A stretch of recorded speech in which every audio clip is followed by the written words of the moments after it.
నమస్తే, welcome to Suman TV. దాదాపు 25 సంవత్సరాల పాటు ఇంజనీరింగ్లో మెడికల్ స్టేట్ ర్యాంకులతో పాటు ఆల్ ఇండియా టాప్ 10 ర్యాంకులు సాధించిన అనుభవంతో సాధారణ విద్యార్థులు సైతం అసాధారణ ఫలితాలు సాధించేలా చేయడంలో సుదీర్ఘ అనుభవంతో సైన్స్ సబ్జెక్ట్కి సంబంధించి ఇన్నోవేటివ్ ఐడియాస్తో పోటీ ఎలాంటిదైనా తమ విద్యార్థులు మొదటి స్థానంలో నిలబెట్టాలనే విధి విధానాలతో స్థాపించబడింది శ్రీ కార్తికేయ మెడికల్ అకాడమీ. ప్రస్తుతం Sri Karthikeya medical academy chairman Nagaraju garu మనతో ఉన్నారు. మరి నీట్కి సంబంధించి పూర్తి వివరాలు సార్తో మాట్లాడి తెలుసుకుందాం. హలో సార్, నమస్తే. నమస్తే సార్. రీసెంట్గా అయితే నీట్ ఎగ్జామ్కి సంబంధించిన ఫలితాలు అయితే భారతదేశం అంతటా రిలీజ్ అయ్యాయి. మన ఏపీ, తెలంగాణ చూసుకుంటే ఆ ఫలితాల గురించి ఎలా ఉన్నాయంటారు? ఎందుకంటే ప్రస్తుత ప్రపంచంలో మెడికల్ సీట్కి చాలా డిమాండ్ ఉంది.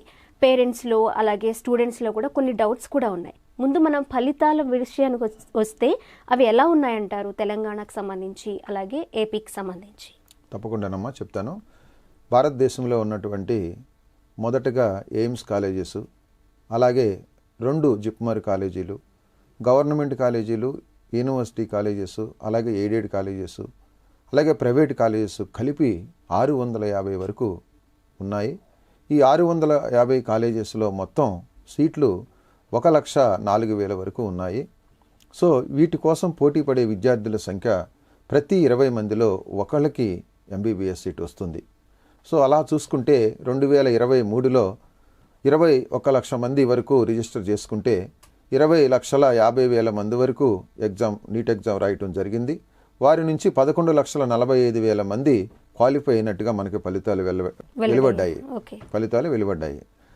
సో ఆ విధంగా తీసుకుంటే ఆంధ్రప్రదేశ్ నుంచి 69,000 మంది అప్లై చేస్తే 68,000 మంది నీట్ ఎగ్జామ్ రాయటం, వారి నుంచి 42,000 మంది క్వాలిఫై అయినట్లు, అలాగే తెలంగాణ నుంచి 73,000 మంది రిజిస్టర్ చేసుకొని 72,000 మంది ఎగ్జామ్ రాసినట్లు, అందులో కూడా 42,000 మంది క్వాలిఫై అయినట్లుగా మనకి ఫలితాలు వెలువడ్డాయి.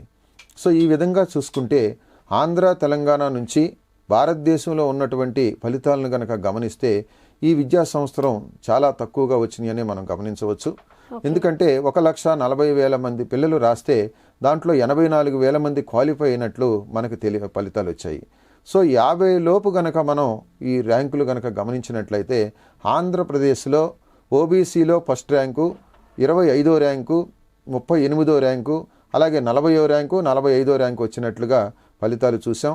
అలాగే తెలంగాణలోకి వచ్చేటప్పటికి మొదటి ర్యాంకే 15వ ర్యాంకు, అలాగే 2వ ర్యాంకు 49వ ర్యాంకు. ఇలా ఆంధ్ర, తెలంగాణ 2 రాష్ట్రాల నుంచి 50 లోపు 7 ర్యాంకులు వచ్చినట్టు ఈ 2023 ఫలితాలు మనకి స్పష్టంగా కనిపిస్తున్నాయి. ఓకే సార్, అంటే 2023లో ఫలితాలు చాలా ఘోరంగా వచ్చాయంటున్నారంటే తక్కువ మంది పాస్ అయ్యారు, రాసిన వారి కంటే చాలా తక్కువ మంది పాస్ అయ్యారు అంటున్నారు. ఈ తేడా ఎక్కడొచ్చిందంటారు సార్? ఈ మైనస్ అనేది స్టూడెంట్స్ దగ్గర అనుకోవచ్చా, లేకపోతే మెడికల్ కాలేజెస్ అనుకోవచ్చా, అకాడమీస్ అనుకోవచ్చా, లేదా స్టూడెంట్స్ అనుకోవచ్చా? సో ఎక్కువగా విద్యార్థుల మధ్య అబ్జర్వేషన్ అనేది లేనప్పుడు ఇలాంటి ఫలితాలు వస్తాయమ్మా. మనం గనక 2023 ఫలితాలు గనక మనం అబ్జర్వ్ చేస్తే నీటు రాసే ప్రతి 20 మందిలో ఒకరికి మాత్రం మెడికల్ సీట్ వస్తుంది. ఆ ఒక్క సీటు ఎయిమ్స్లో కావచ్చు, జిప్మర్లో కావచ్చు, గవర్నమెంట్ కాలేజీ సీటు కావచ్చు, లేదా ప్రైవేట్ కాలేజీలో ఏ కేటగిరీ లేదా బి కేటగిరీ లేదా సి కేటగిరీ సీటు కావచ్చు. సో తల్లిదండ్రులు కానీ విద్యార్థులు కానీ ఇక్కడ ఒకటి గమనించాలి. 100 మంది 1000 మంది విద్యార్థులను తీసుకొని మెరిట్ విద్యార్థుల్ని అబ్జర్వ్ చేసి వారిపై ఫోకస్ పెట్టడం వల్ల ఆ విద్యార్థుల మీదే ఎక్కువగా ప్రోగ్రాం ఉండటం వల్ల ఆ 10 మందికో ఆ 15 మందికో సీట్లు వస్తున్నాయి తప్ప ఈ తెలుగు రాష్ట్రాల్లో సాధారణమైన విద్యార్థికి సీటు రావటం అనేది అందుకోలేనటువంటి పరిస్థితి ఈరోజు. సో ఈ విషయాన్ని మెయిన్గా తల్లిదండ్రులు గమనించాలి.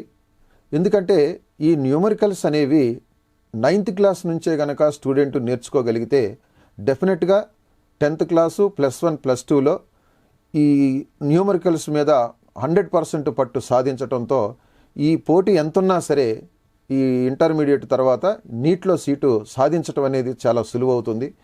కానీ ఈ నీట్ సీటు కూడా టాప్ 100 మెంబర్స్ను మనం తీసుకున్నట్లయితే ఈ తెలుగు రాష్ట్రాల్లో 10కి 10 పాయింట్లు వచ్చినటువంటి విద్యార్థులే 100 మంది ఉంటుంటే ఆ 100 మందిలోనే పోటీ ఒక్కరికి సీట్ వస్తుంది.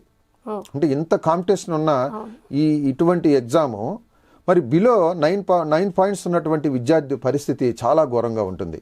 సో అటువంటి విద్యార్థిని కూడా సీటు తెచ్చుకునేలాగా ఏ కాలేజీలో తను ఎయిమ్స్లో కావాలో గవర్నమెంట్ కాలేజీలో సీటు కావాలని ఆశయం ఉంటుందో ఆ ఆశయం అనేది నెరవేరాలనేటువంటి ఒక సంకల్పంతో నేను ఈ మాట మీకు చెప్తున్నాను. మీరు 9th 10th నుంచే ఈ సిలబస్ తీసుకోవాలి, ఈ స్టాండర్డ్స్ కరెక్ట్గా ఉంటే వాళ్ళకి ఈజీ అవుతుంది అని అంటున్నారు. మరి ఈ 9th క్లాస్ 10th క్లాస్ అంటే ఆ ఏజ్లో వాళ్ళకి కొంచెం ప్రెషర్ ఎక్కువ ఉన్నట్లు పేరెంట్స్ ఫీల్ అవుతారు, అలాగే పిల్లలకు కూడా ఒత్తిడి అనేది పెరుగుతుంది. దీనికి మీ ఆన్సర్ సార్? ఇది చాలా మంచి క్వశ్చన్ అమ్మా.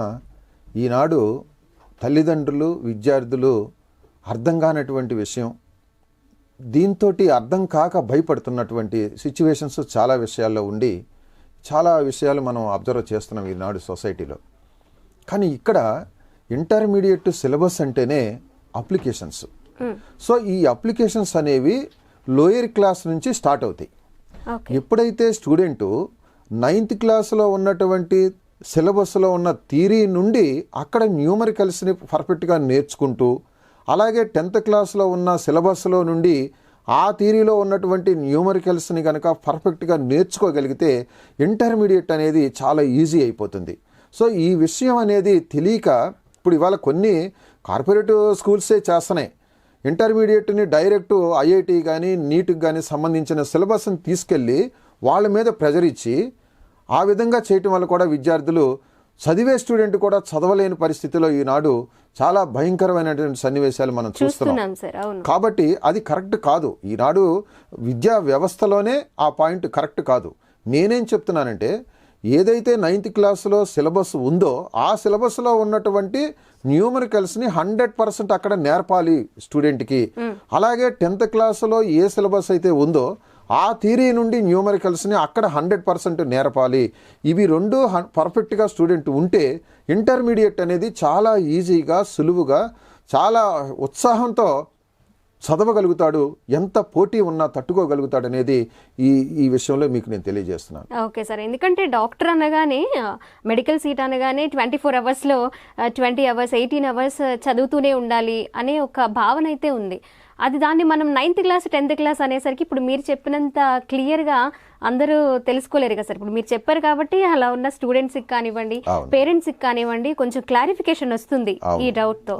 ఓకే సార్, మరి మీరు ఇంతకుముందు అన్నారు 20 మెంబర్స్ ఈ నీట్ ఎగ్జామ్ రాస్తుంటే ఓన్లీ ఒకరికి కానీ లేదా ఇద్దరికి కానీ సీట్ వస్తుంది అని అంటున్నారు. మిగిలిన వాళ్ళ పరిస్థితి అలా లో స్టాండర్డ్స్ ఉన్న స్టూడెంట్స్కి మీరు ఇచ్చే సజెషన్ ఏంటి సార్?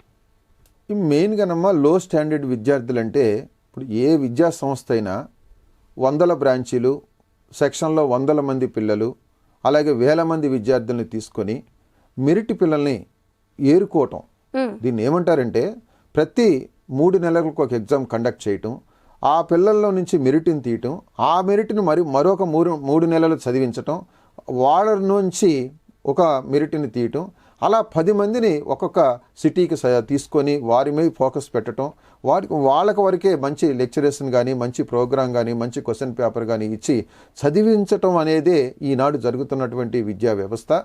కానీ ఏ స్టూడెంట్ అయితే ఉన్నాడో లో స్టాండర్డ్ ఉన్నటువంటి స్టూడెంట్ని కూడా మనం ఈజీగా మంచి సీటు తను కోరుకున్నటువంటి ఎయిమ్స్లో కానీ గవర్నమెంట్ సీటు కానీ తీసుకురావచ్చు అనేది నేను అనుకున్నటువంటి ఒక మంచి సబ్జెక్ట్ అమ్మ.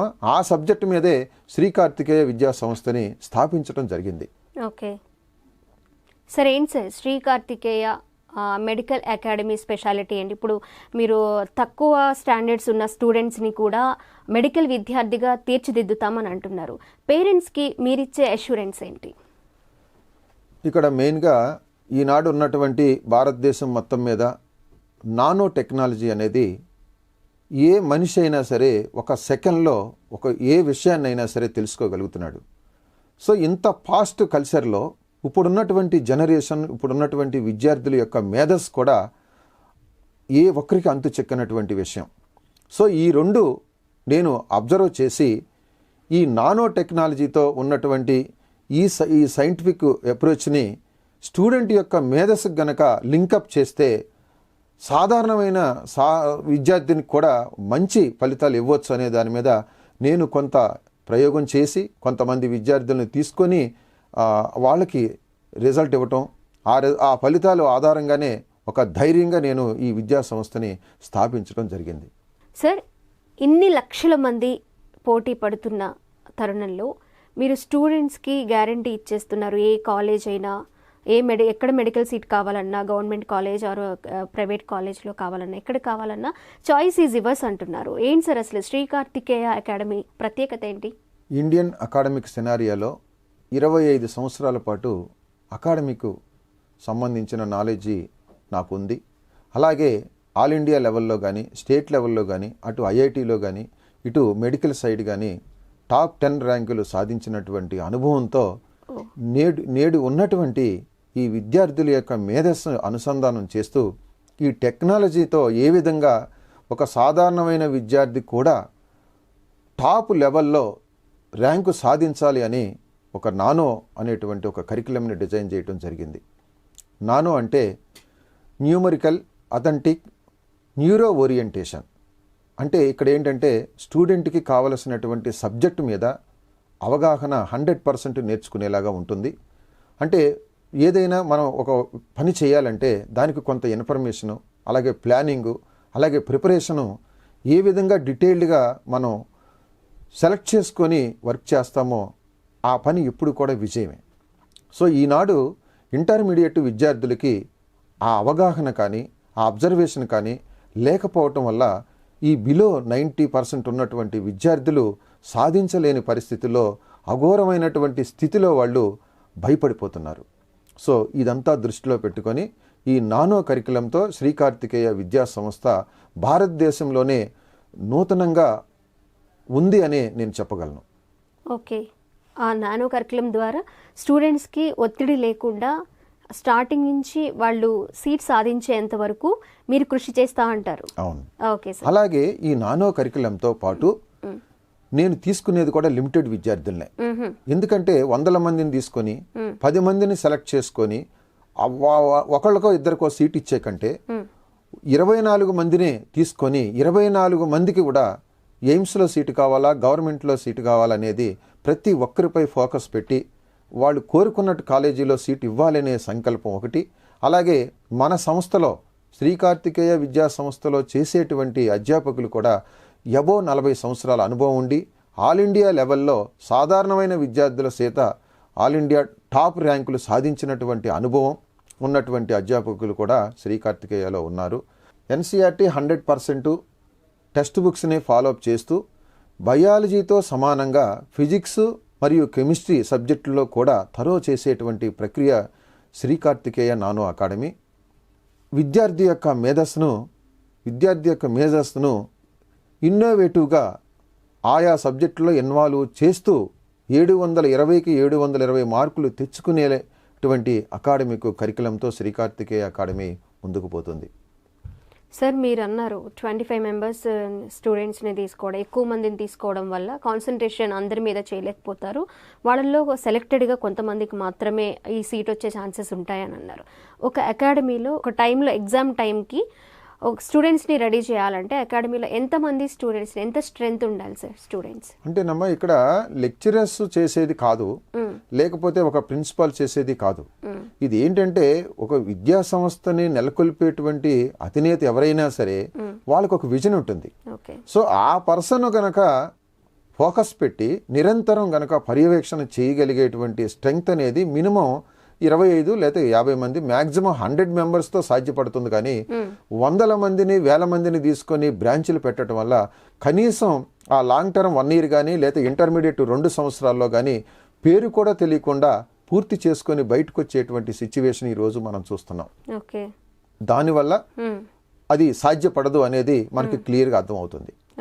అది ముందు దాన్ని సెట్ చేస్తే స్టూడెంట్స్కి సీట్ రావడం ఈజీ అంటారు. అవును. Okay, super sir. Sir, NEET exam గురించి కావచ్చు, మెడికల్ సీట్ కావచ్చు, స్టూడెంట్స్లో ఉన్న ఒత్తిడి, అలాగే బయట ఉన్న కాంపిటీషన్ గురించి, వీటన్నిటి గురించి చాలా క్లియర్గా ఎక్స్ప్లెయిన్ చేశారు. But what about Sri Karthikeya medical academy? ఓకేనమ్మా. ఇప్పుడు 2016లో గమనిస్తే ఈ నీట్ ఎగ్జామ్ అనేది 6.5 లక్షలతో ప్రారంభమైంది. సో 2023కి అది 21 లక్షల మంది పోటీ పడుతున్నారు. అంటే స్పాన్ ఆఫ్ 6 సంవత్సరాల్లో రాసిన విద్యార్థే రాస్తున్నారు. అంటే ఇందాక మీకు చెప్పినట్టుగా 10కి 10 పాయింట్స్ వచ్చినటువంటి విద్యార్థులు వందల సంఖ్యలో వాళ్లే పోటీ పడి వాళ్ళలోనే ఒకటికి సీట్ వచ్చేటువంటి సిచ్యువేషన్లో అబ్జర్వ్ చేసి, అలాగే ఈ బిలో ఉన్నటువంటి విద్యార్థులు, అలాగే సాధారణ స్థాయి స్కూల్లో చదువుకున్నటువంటి విద్యార్థులు కూడా ఈ ఎయిమ్స్లో సీటు ఇవ్వాలి అనేటువంటి ఒక దృఢ సంకల్పంతో నాకున్న అనుభవాన్ని స్టూడెంట్కు ఉన్నటువంటి మేధస్సుని జోడించి ఒక కొత్త ప్రోగ్రాంతో ఈ శ్రీ కార్తికేయ విద్యా సంస్థని స్థాపించాను. అలాగే సంస్థ ఎలా ఉండాలి, టీచింగ్ ఎలా ఉండాలి, క్లాస్ రూమ్స్ ఎలా ఉండాలి, అలాగే హాస్టల్ అనేది ఏదో ఒక భయంకరంగా ఉండకుండా న్యాచురల్గా ఉంటే విద్యార్థి ఇంటి దగ్గర ఉన్నటువంటి వాతావరణంలోనే నేను ఉండాను అనేటువంటి ఫీల్ అవుతూ ఎక్కడా కూడా టెన్షన్కి గురి కాకుండా, అలాగే అమ్మ చేతి వంటలాగా తను స్టూడెంట్ తినేటువంటి ఏ ఆహారాన్నైనా సరే స్వతహాగానే ఇంట్లోనే తయారు చేసి పిల్లోడికి పెట్టడం అనేది మెయిన్ ఎజెండాగా శ్రీ కార్తికేయలో ఉన్నటువంటి సదుపాయాలు. సో ఈ గడిచిన 5 సంవత్సరాల్లో శ్రీ కార్తికేయలో సాధించినటువంటి కొన్ని ఫలితాలు మీకు తెలియజేస్తాను. ఒకటి, ఇంటర్మీడియట్ 10th క్లాస్ వరకు సాధారణమైన స్కూల్లో చదువుకున్నటువంటి విద్యార్థులు ఎయిమ్స్లో సీట్లు సాధించటం నేను చూశాను. అలాగే నీట్లో క్వాలిఫై కానటువంటి విద్యార్థి శ్రీ కార్తికేయలో లాంగ్ టర్మ్ తీసుకొని 100లోపు ర్యాంకు సాధించినటువంటి విద్యార్థుల్ని నేను పంపించాను. అలాగే నీట్లో 20 మార్కులు వచ్చినటువంటి స్టూడెంటు శ్రీ కార్తికేయలో లాంగ్ టర్మ్ తీసుకొని 600 పైగా మార్కులు సాధించి ఎయిమ్స్లో సీటు తీసుకోవడం కూడా శ్రీ కార్తికేయ నానో కరికులం ద్వారా నేను నిరూపించాను అని సగర్వంగా మీకు తెలియజేసుకుంటున్నాను. ప్రతి పేరెంట్ కూడా ముందుగా ఆలోచించేది ఏంటంటే, ఒక స్కూల్ కావచ్చు, కాలేజ్ కావచ్చు, మీరు అన్నట్టు అకాడమీ కావచ్చు, క్లాస్ రూమ్స్ ఎలా ఉంటాయో అనే డౌట్ అయితే అందరిలో ఉంటుంది. అసలు శ్రీ కార్తికేయ అకాడమీలో క్లాస్ రూమ్స్ గురించి చెప్పండి సార్. అసలు మెయిన్గా స్టూడెంట్కి న్యాయం జరిగేది 100% క్లాస్ రూమ్. ఎందుకంటే మొదటి బెంచీలో కూర్చున్నటువంటి స్టూడెంటు డైరెక్ట్గా లెక్చరర్ని కానీ బోర్డు కానీ ఉన్నటువంటి విజను, కాన్సన్ట్రేషను సెకండ్ బెంచీ, థర్డ్ బెంచీ, అట్లాగే లాస్ట్ బెంచీ వరకు 100% ఉండదు నేటివ్ విద్యా సిస్టంలో. కానీ దాన్ని అబ్జర్వ్ చేసి క్లాస్ రూమ్ విర్చువల్గా ఉండాలని నేను కొత్తగా డిజైన్ చేయడం జరిగింది. అంటే మొదటి బెంచీలో కూర్చున్నటువంటి స్టూడెంటు ఏ విధంగా డైరెక్ట్గా లెక్చరర్ ఫేస్ చూస్తూ ఇంటరాక్ట్ అవుతూ బోర్డు మీద జరిగేటువంటి మొత్తం అబ్జర్వ్ చేస్తాడో, లాస్ట్ బెంచీలో స్టూడెంట్ కూడా డైరెక్ట్ ఫోకస్ అనేది బోర్డు మీద, ఆ లెక్చరర్ మీద ఉండే విధంగా నేను క్లాస్ రూమ్స్ని డిజైన్ చేయడం జరిగింది. సో ఆ ఫీల్ అనేది స్టూడెంట్లో లేకపోవటం వల్ల క్లాసులో కూర్చున్నటువంటి 24 మందికి 100% న్యాయం జరుగుతుంది. ఎప్పుడైతే క్లాసు డైరెక్ట్గా అర్థమవుతుందో అప్పుడే స్టూడెంటు రీడింగ్లో చదవగలుగుతాడు. అంతేగాని క్లాసులో అర్థం కాక, కనిపించక సరిగా ఎక్కడో లాస్ట్లో కూర్చొని ఆ తలల మధ్యలో తను కాన్సన్ట్రేషన్ కూడా దెబ్బతిని తన ఇంటలెక్ట్ బుద్ధి అనేది ఎక్కడో పనిచేయటం వల్ల కూడా ఈరోజు విద్యార్థులు చాలా వెనకబడిపోతున్నారు.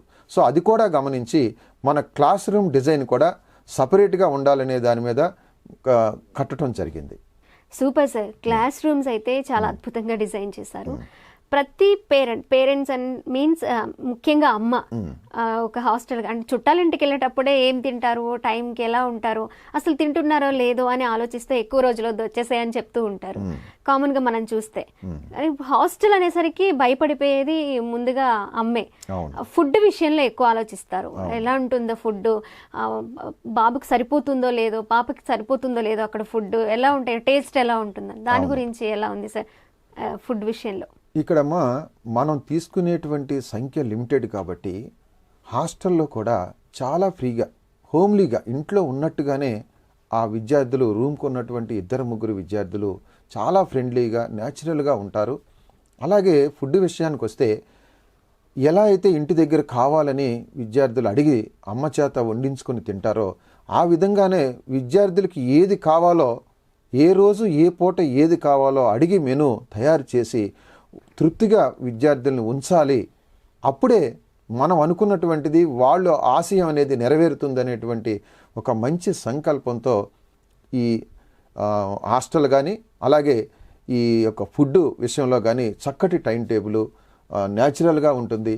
అలాగే ఇంటి దగ్గర అంటే జనరల్గా శ్రీకార్తికేయలో చదివేటువంటి పిల్లలు ఇంటికి హాలిడేస్ ఇస్తే మేము ఇక్కడే ఉంటాము, కంటిన్యూ చేయండి, మాకు హాలిడేస్ అవసరం లేదు అనేటువంటి సిచ్యువేషన్ నేను ఈ 5 సంవత్సరాలు చూశాను.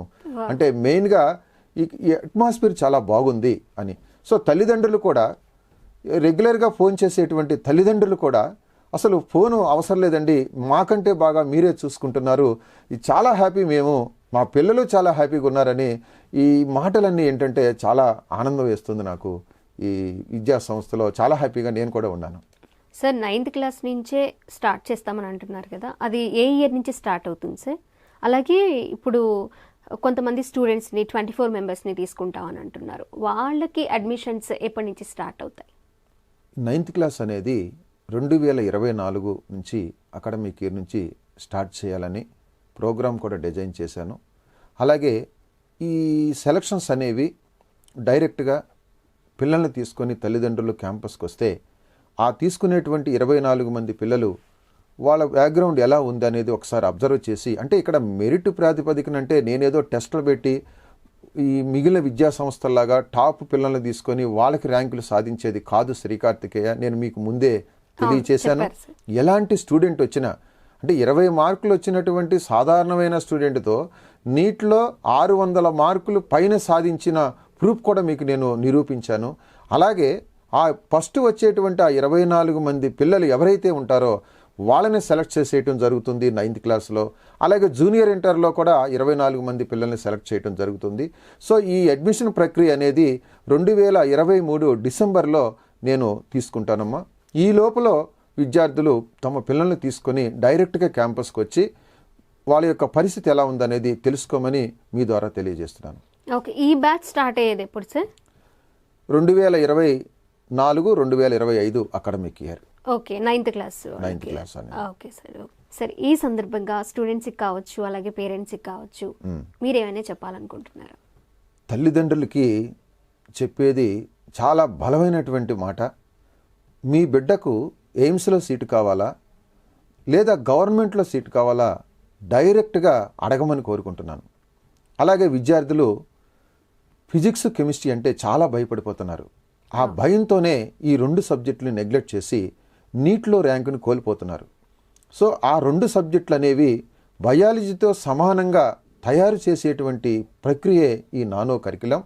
సో ఈ శ్రీకార్తికేయ నానో కరికులం అనేది మీకు 100% భరోసా ఇస్తుంది. మీరు కోరుకున్న కాలేజీలో సీటు సాధించుకునేటువంటి అవకాశం శ్రీకార్తికేయలో ఉంది అని బాధ్యతగా మీకు తెలియజేస్తున్నాను. Okay sir, thank you so much. నీట్కి సంబంధించి అలాగే శ్రీకార్తికేయ మెడికల్ అకాడమీకి సంబంధించి చాలా క్లియర్గా ఎక్స్ప్లెయిన్ చేశారు సార్. స్టూడెంట్స్కి కావచ్చు అలాగే పేరెంట్స్కి కావచ్చు. చూశారు కదా, శ్రీకార్తికేయ అకాడమీ చైర్మన్ నాగరాజు గారు మెడికల్ సీట్కి సంబంధించి ఏ కాలేజ్ అయినా సరే మీరే చూస్ చేసుకోండి, ఆ కాలేజీలో సీట్ ఇప్పించే బాధ్యత మాది అని అంటున్నారు.